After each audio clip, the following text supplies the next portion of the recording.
Hi and welcome back to my sewing vlog, The Seaside Sewist. I'm Natalie and today is my vlog all about So Frugal 24. So you'll probably think I didn't see The Seaside Sewist in the list of sewing vloggers for the vlogging tour. That is because I'm not on it. I have snuck in as a little bonus for you all. It's a bit of a long story. I think it gets put together through Facebook and I'm not on Facebook, but I messaged the lovely Ruan the other day and she said that I could join in. So I'm not sure what day I'm on or who I'm on with, but I'm sure they are fantastic and they have lots of inspiration for you. So a little bit about the So Frugal 24. It is a fantastic challenge run by Ruan from the Yorkshire Sew Girl and Sam from Frigalisima. I have met both of them. They are both lovely, fantastic ladies, very inspiring to me. This is the 4th year for So Frugal, and it's the first year that I've joined in on the vlogger tour, and it's actually the first year that I have joined in with the challenge. I had a bit of spare time this month, so I just thought I'm going to join in. It looks loads of fun, so I'm happy to join in with that. So I'm just going to pop the rules up for the challenge here for you. So it's an Instagram challenge. You need to choose a free pattern, and it has to be a pattern that is free for everybody. So it's not something you got free in a magazine. It's not something that you've been given as a gift. It needs to be a pattern that anybody can go and find and have for free. So it's inspiring people to look for free patterns as well. And there are hundreds out there, there really are. I found it very hard to choose the ones that I'm going for. Rule 2 is to choose a fabric from your stash. So something you already have that's probably been buried away in the deep depths of your stash for years. Get it out and get it made up.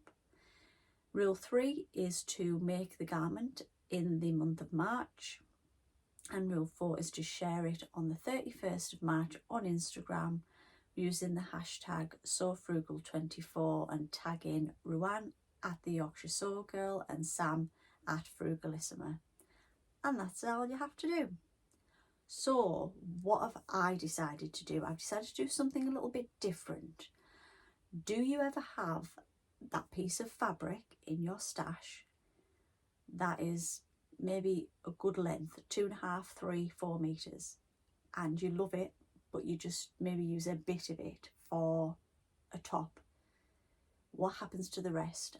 Most of the time that just goes back into the stash because you've made the thing you want to make and the rest gets forgotten about. So what I've done is I've found a 2.5 meter piece of fabric in my stash, and I'm going to use 2 patterns to use the entire piece. So the piece of fabric that I have chosen came in I think a pink subscription box last year, and I was saving it for the summer, and it is this white cotton, and it's got like a stripe detail through, but it's got like a silver sparkle thread through it as well. I just thought that would be lovely and cool for something for the summer. And then the patterns that I'm using, now I've already cut one out. The first pattern, free pattern that I have chosen is the Maison Fauve. I hope I've pronounced that right. Tilda blouse. So this is free to anybody and it's a beautiful pattern. So I'll put a picture in here of the pattern. It's a long or short sleeve top. So it says the Tilda blouse is a piece that will definitely go well with your wardrobe. A slightly flared cut, feminine and comfortable, with a pretty pleated detail on the bust and sleeves, and above all a range of incredible options. So there's 2 sleeve lengths. So I'm going to do the gathered 3/4 sleeve. And it has a facing, and I'm a bit funny about facings at the minute. If I can get away with bias binding the neckline, I will. So I'm not going to use the facing. I'm going to try and bias bind it first with like self bias binding. It says it's intermediate to advanced depending on the collar options, but I'm literally just going to do the little pleated bit. I'm not going to actually put like a collar on. So it's from light to medium weight fabric, so viscose, cotton, tencel, linen, silk. You need a little bit of interfacing, so I've already got that in my stash, and you need a button for the back, so I've got that as well. It's from sizes, so this is French, so I'm not particularly sure. So it's from sizes 34 to 52. Let's see if we can try and work it out. I obviously worked it out for me to be able to. So size 34 is a chest of 80 to 82 centimetres. A waist of 60 to 62 centimetres and hips of 88 to 90 centimetres. And the 52 is a bust of 120 to 122 centimetres, a waist of 102 to 104 centimetres, and a hip of 120 to 130 centimetres. I think I have gone for the second size, or the 36, I think. So I'm hoping that's fine. So it does say if it's got a width of 140, in the size I've chosen, I should need 1.2 meters for the long sleeve, and I'm using a piece of 2.5. So I'm hoping I've got enough left for my next pattern. So the next pattern that I have chosen is a free pattern from the assembly line, and it is the L601 Pyjamas. So I'll put a picture of that in here. Really like cool and fresh looking pair of pyjamas. So it says Pyjamas is a two-piece lounge set, a short sleeve top with a wide neckline and a pair of shorts with a relaxed fit, elastic waistband and side seam pockets. So I think this will look fantastic. So garment measurements, these are a bit strange as well. Let me have a look.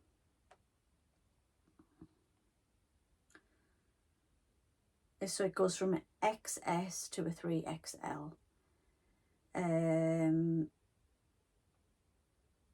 It does say, this says finished garment measurements, I think.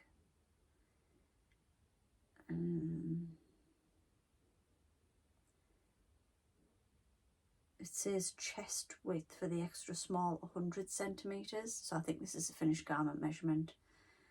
And on the 3XL, the chest goes up to 156 centimetres, and on the shorts, the waist with elastic, 68 centimetres for the extra small and 116 centimetres for the 3XL. So not a fantastic sizing, but hey ho. You also need fusible interfacing and some elastic, which I've got. And it doesn't actually say what fabric to use. It's a very very basic pattern, but hey ho. It looks like you can use cottons and things, so that's what I'm going to use. So the only thing that I might be scuppered on here is again, it's got facings. I think I might use bias binding, and then I might not have enough fabric for the pockets. If I don't, I'm just going to use like a fat quarter or something like that. So again, that's from my stash, so that's fine. So I'm already on with the top. So I'm onto the bit where you folded all the pleats on the top, because it's my husband's birthday meal next Saturday. So it's Thursday today, so a week on Saturday is his birthday meal, and I was going to wear the top, the Tilda blouse, with, so that's long and floaty, and then I was going to wear it with tight black leather look jeans and high heels. So that's the vision that I had. We'll see if it works out. We'll see if I can get it done by then. It hasn't actually, the Tilda blouse doesn't actually have a lot of pieces. It looks like a quite intricate make, but I really don't think it is, so it might not take me that long. I might try and start a little bit of it tonight, but I'm not sure. See how I get on. So let me know what you think of the patterns that I've chosen. I've sent the pyjamas one off to be printed, so I'm hoping that comes back pretty quick. I've sent from Fabuloso. I think I'm stalking her at the minute because I've literally just, the past week, I've just been ordering patterns. So I'm excited to cut that one out, and I think that's going to be a lovely little summer pyjama lounge set. So give me a thumbs up if you have enjoyed this video, and please subscribe if you don't so already. I hope you enjoy the rest of the vlogger tour, and I hope you go back over and watch anything that you might have missed. I know I've been addicted to this vlogger tour, and I love to come in on a night from work and watch whoever is on that day. So until next time, bye.